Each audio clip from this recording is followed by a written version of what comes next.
Donc les amis, je vais vous présenter aujourd'hui une nouvelle batterie que j'ai reçue de la marque Aferi. Ils m'ont envoyé également un panneau solaire pliable de 400 watts. Donc je découvre avec vous, on va déjà la déballer. Elle m'a l'air quand même bien protégée. Alors on retrouve ici, c'est une protection pour la batterie, une petite housse. Là nous avons le câblage, je pense, une petite sacoche comme ça. C'est bien renforcé en tout cas au niveau du calage, pas mal de mousse pour bien protéger la batterie. Il faut voir que c'est le modèle AFP 210. Bon, je vous avoue qu'elle fait quand même son poids, je vais regarder sur la notice combien elle pèse, mais elle est quand même assez lourde à transporter, donc c'est pas quelque chose qu'on va bouger tous les jours, même s'ils ont fait des bonnes petites poignées ici. Donc là on retrouve la notice justement, par contre elle est en anglais, elle sera pas en français. C'est une 2400 watts, on peut voir, c'est écrit dessus. C'est pas la première station que je teste de la marque Aferi. Et j'avais été vraiment comblé par la première parce qu'elle était très silencieuse. Et niveau qualité-prix, je trouvais que c'était assez correct. On voit qu'elle fait donc 22 kg. Voilà, c'est pour ça qu'elle est quand même assez lourde. C'est une 2048 Wh. Donc le convertisseur, hop, lui, ce qu'on a pu voir, c'est un 2400. Il peut monter un petit peu plus, je crois. Il me semble qu'il peut monter en surtension. Là, ils l'ont peut-être pas écrit. Quand les appareils démarrent, je crois qu'il monte à 4000 watts.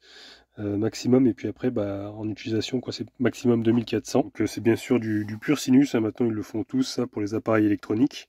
On peut le charger jusqu'à 1100 watts sur le chargeur 220, et ensuite on a un MPPT pour les panneaux solaires. On peut monter jusqu'à 500 watts de panneaux, et on retrouve l'USB rapide qui est en USB 3, 18 watts. Il y en a deux. Il y a les types C, donc il y en a 3 qui font 20 watts. Et il y en a une qui est à 100 watts. Donc c'est les prises PD, donc on peut normalement charger aussi également avec l'USB-C. La batterie, c'est une LiFePO 4. Donc vous allez pouvoir faire environ 3500 rechargements avec ça avant qu'elle commence à faiblir. Ben écoutez, on va l'allumer. Je crois qu'il faut rester peut-être appuyé un petit peu plus longtemps pour le premier démarrage. Voilà. Alors elle fait un petit bruit au démarrage, petite ventilation. Alors l'affichage est vraiment énorme, hein. Le chiffre, on peut pas le rater là. Je sais pas si vous voyez par rapport à ma main. C'est assez grand. Donc elle est chargée à 27%. Ça nous indique une autonomie de 64 heures à peu près. Là, on a l'affichage pour les watts pour la sortie. Ici, on retrouve une petite lampe. Voilà, qui peut être pratique, hein, si dans le CC il n'y a plus de lumière. Hop, on peut appuyer et avoir un petit éclairage. D'ailleurs, il y a aussi plusieurs modes. Voilà. Elle fait le petit bip quand on appuie sur un bouton. Donc là, j'ai activé l'USB, on voit que ça s'affiche ici. Alors, il suffit d'appuyer une seule fois. Nous avons le DC qui se trouve ici, donc ça c'est de l'allume-cigare, voilà, classique. Et puis les petites prises ici, en 3 ampères, avec en dessous, hop, cette prise-là, qui met de plus en plus, c'est la prise XT60, ça. Donc de ce côté-ci, on a de quoi recharger, donc soit panneau solaire, soit 220. Et là, c'est pas du XT60, c'est du XT90. On peut le voir marqué ici. Et de l'autre côté, donc là, c'est le convertisseur. On a le bouton pour allumer, ici. Et ça active donc les 3 prises qui se trouvent là. Donc pour le moment, pas de ventilation. Après, je ne tire pas d'énergie. Là, le convertisseur est allumé, on peut voir. Donc là, on peut voir les différents logos. Donc le DC, ça allume la prise allume-cigare. On voit bien les petits logos avec les autres prises. C'est vraiment très clair, hein. On sait ce qu'on a allumé. Si on allume l'USB, donc on voit le petit logo USB. Et si on allume donc le convertisseur, ça nous met un autre logo ici. Donc on sait tout de suite qu'est-ce qui est allumé. Alors au-dessus, il y a une petite boîte, ça m'intrigue un peu. Je ne sais pas trop à quoi ça sert. Je pense que c'est pour ranger le câblage. C'est un petit vide-poche en fait. Et à mon avis, c'est pour ranger le câblage. Ils nous l'ont mis dans une sacoche. Mais peut-être pour le transport, la sacoche elle ne rentre pas. Mais peut-être qu'on peut rentrer des câbles à l'intérieur. Sûrement pour ça. Parce que dans cette petite sacoche, donc on retrouve de quoi recharger en 220. C'est une prise classique. On va voir si elle rentre dedans d'ailleurs. Voilà, ça rentre. Et on retrouve aussi donc la prise d'un côté XT90 et de l'autre côté MC4. Pour pouvoir brancher n'importe quel panneau solaire. Donc les deux câbles, je ne sais pas si ça va rentrer. En forçant un peu, ouais, ça rentre, mais c'est un peu juste. Les câbles sont un peu gros, faudrait que je les déplie pour les enrouler autrement. Et donc le panneau solaire qui va avec, 400 watts, c'est ce qu'il faut à peu près pour recharger des batteries de cette puissance-là. Alors j'en ai jamais testé de cette marque-là. On va voir à quoi il ressemble. Il est plutôt sympathique, ça fait une couleur grise comme ça, c'est du tissu à l'extérieur. Et on a une petite sacoche, hop, où normalement sont rangés donc les câbles. Ce qu'on retrouve à l'intérieur. Ah bah, il y a un petit MPPT pour avoir de l'USB directement sur le panneau, sans passer par la batterie. USB-C aussi. Et puis on retrouve donc le câblage en MC4. Donc ça sort directement en MC4. Et puis on a un autre embout. Alors ça c'est pour différents embouts. Ça c'est les prises, je sais plus le nom. Anderson, voilà, c'est ça, les prises Anderson.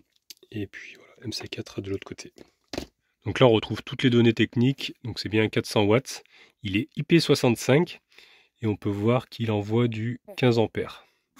Donc là il y a un petit rayon de soleil, on va tester le panneau solaire, on peut voir qu'il y a des scratchs comme ceci, ça c'est les pieds pour le tenir, et après ça des clips ici, c'est des scratchs aussi, ouais. Hop. Et ça permet donc de le déplier. Oh, il est quand même assez joli, hein. J'aime bien le design. Hop. Il y en a combien de panneaux? Il y en a 6. 6 petits panneaux comme ça. 1, 2, 3, 4, 5, 6. Ouais, c'est ça. Voilà ce que ça donne une fois qu'il est déplié. Ouais, quand même assez balèze, hein. Il prend de la place. Bon, il n'y a pas beaucoup de soleil mais là, malheureusement. Alors, je sais pas ce que ça va donner. C'est très très nuageux. Allez, je vais brancher la batterie. On va voir quand même. On va brancher déjà la prise, hop, à ce niveau-là. Et puis relier les deux MC4. Alors, on peut voir qu'il a fait un petit bruit. Hop, elle s'était mise en veille, donc elle s'était éteinte et là elle s'est mise à charger. Donc là je reçois pour le moment 40 watts. Ouais, c'est très peu par rapport aux 400 watts qu'il devrait donner. Mais comme je vous disais, vraiment, il n'y a pas du tout de soleil là. Il est complètement caché par un nuage gris là-bas. Donc pas étonnant que je reçois rien du tout. C'est déjà pas mal que je reçois déjà 40 watts, vu que c'est complètement à l'ombre. Bon, ce que je vais faire, c'est que je vais attendre un petit peu que le soleil sorte, parce que j'aimerais bien voir quand même s'il envoie bien les 400 watts. Mais bon, c'est pas gagné, c'est pas gagné. Donc bon, en attendant que le soleil veuille venir, parce que là, il n'a pas envie de venir, je vais tester déjà de le brancher en 220 sur le secteur pour voir s'il recharge bien à vitesse de 110 watts, normalement.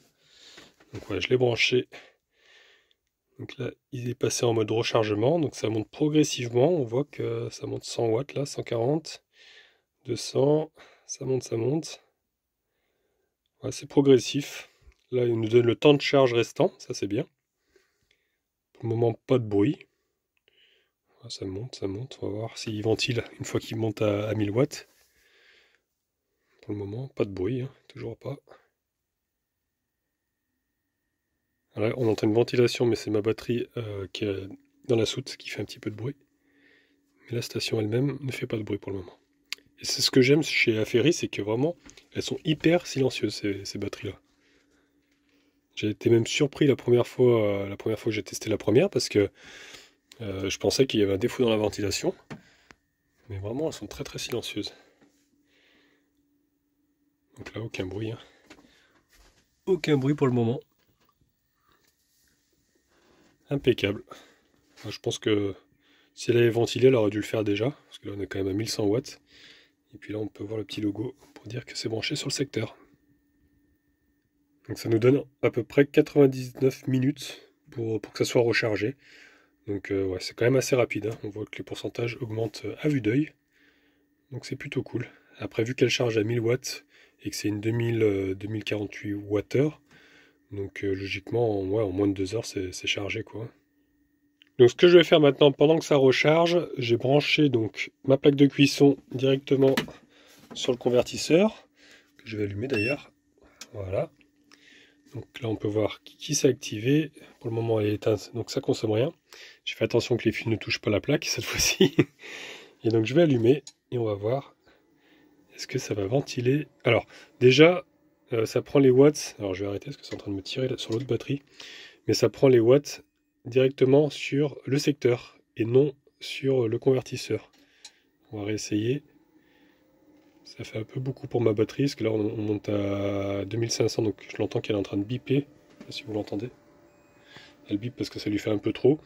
Mais en tout cas, ce qui est bizarre, c'est quand même, ça tire de l'énergie à la fois sur le convertisseur en sortie. Enfin, ça l'indique en tout cas, mais ça le prend sur l'entrée, parce que je suis à 2500 watts. Voilà. Alors tout à l'heure j'étais à 1100, donc ça prend bien sur le secteur. Ça traverse quand même par le convertisseur, hein, parce que le câble est branché ici. Mais ça décharge pas, on perd pas en temps si vous voulez de rechargement. Elle continue à se charger et en même temps elle alimente la plaque de cuisson. Ce qui est pas mal, parce que comme ça on peut charger et utiliser en même temps, quoi. Donc là j'ai coupé, mais je sais pas si vous avez remarqué, en tout cas elle a fait vraiment aucun bruit. Je vais débrancher l'électricité là qui arrive. Voilà. Comme ça on entendra mieux, on n'entendra pas la ventilation de ma batterie qui est dans la soute. Et je vais rallumer du coup uniquement la plaque de cuisson sur le convertisseur de cette batterie qui est branchée là. Il y a vraiment zéro ventilation alors que je suis à 1500 watts quasi. On n'entend rien. Vous voyez, elle est vraiment très silencieuse, hein. Cette marque là, vraiment très très silencieuse. Je suis à chaque fois impressionné. Et si je branche la bouilloire en plus, je mettrai un peu d'eau par contre parce qu'elle est vide. Donc on peut voir que la plaque de cuisson elle est toujours allumée, donc ça tire toujours 1400 watts. Et j'allume la bouilloire qui doit tirer 1300 normalement. Et donc là on voit, ça monte à 2400. Pas de ventilation. Bon par contre il reste que 11 minutes d'utilisation. Bon c'est normal, elle fait que 2048 Wh, donc forcément. Puis elle n'est pas chargée à fond. Mais elle fait tourner les deux appareils. Voilà, 2400 watts, elle les fait tourner. Et zéro ventilation. Quand même, je tiens à préciser, c'est quand même énorme là. J'ai jamais vu d'autres marques faire ça, que ce soit EcoFlow ou Blue Yeti. Là, ce que vous entendez, c'est la bouilloire. Mais j'ai jamais entendu, enfin, jamais vu une batterie, oui, même entendu, on peut dire, qui fait pas de bruit comme ça. C'est impressionnant, hein. Même à 1000 watts, n'importe quelle batterie, elle fait ventile, quoi. Convertisseur ventile. Là, ça fait quand même plusieurs minutes que ça tourne avec avec la plaque de cuisson. Il y a vraiment zéro bruit, quoi. Je suis impressionné. J'en mets un petit coup de bouilloire, mais même à 2400 watts, ça ventile pas. C'est incroyable, hein. Bon, je pense qu'au bout d'un moment, ça va quand même se lancer une fois que ça aura bien chauffé. Mais si on l'utilise voilà, de temps en temps, pendant quelques minutes, une bouilloire ça dure pas longtemps, quoi. Il n'y a vraiment pas de bruit. Il n'y a que la bouilloire qui fait du bruit. Hop, je vais l'arrêter parce que j'ai pas besoin d'eau chaude. Là, ça commence à bien chauffer d'ailleurs aussi. Alors, je suis vraiment très impressionné, hein. Donc là, je l'ai rebranché pour qu'elle continue à charger un petit peu. Voilà, parce que je l'avais fait quand même bien descendre de 5% là, en peu de temps en tirant autant de watts. Mais franchement, ouais, c'est vraiment le top, hein. Niveau silence, vous cherchez une batterie qui est silencieuse, c'est cette marque-là, pas autre chose. Et le pire en plus, c'est que ces batteries-là, c'est pas les plus chères. C'est ça qui est impressionnant, c'est vraiment qualité-prix, silence. C'est vraiment, je crois, la meilleure marque, hein. Franchement, c'est la meilleure que j'ai pu tester en tout cas pour le moment. Vous me demandez souvent dans les commentaires quelle marque tu me conseilles. Et bah franchement, Aferi, niveau silencieux, niveau tarif, niveau qualité, c'est le top. Regardez, j'ai sorti la batterie, on peut voir qu'elle a commencé à ventiler. Bon, elle était montée à 40%, mais franchement le bruit, on n'entend rien quoi quasi. C'est très faible. Donc je vais essayer de brancher, parce que là il y a un rayon de soleil. Je vais vite me dépêcher de brancher. Ah, ça y est, le soleil est sorti, regardez, ça monte, ça monte, ça monte. On a atteint à peu près les 120 watts. Donc après le soleil est quand même assez bas, hein. On est en fin de journée. Donc ouais, franchement ça doit monter facilement à les 400 quand on est en pleine journée, vers 13h, et qu'on est bien exposé. Après on le voit, hein, c'est des panneaux vraiment de qualité, hein. On voit que cette marque là, elle ne rigole pas. Niveau finition, c'est très propre. Voilà les amis, bah écoutez, j'espère que ce petit test vous a plu. J'espère que voilà que ça vous aidera peut-être dans un choix de marque de batterie. Franchement, je dis vraiment ce que je pense. Ils m'ont pas forcé à dire ça, la marque Aferi. Mais franchement, c'est vraiment le top, hein. Je trouve vraiment le top. La seule chose, je crois, il me semble que dans cette marque-là, il n'existe pas de modèle où on peut rajouter plusieurs batteries. Donc on est bloqué sur la capacité de la batterie. On ne peut pas en additionner plusieurs, comme certaines marques comme Blue Yeti, EcoFlow, où on peut rajouter en branchant des gros câbles plusieurs batteries. Mais bon, déjà avec 2000 watts, je peux vous dire, on peut déjà quand même faire pas mal tourner d'appareils assez puissants. On a pu le voir avec la bouilloire, avec la plaque de cuisson. C'est quand même les vieux modèles, ça, donc qui consomment beaucoup. Et ça fonctionne même sans faire de bruit, donc c'est quand même impressionnant. Et ça fait tourner quand même des grosses capacités.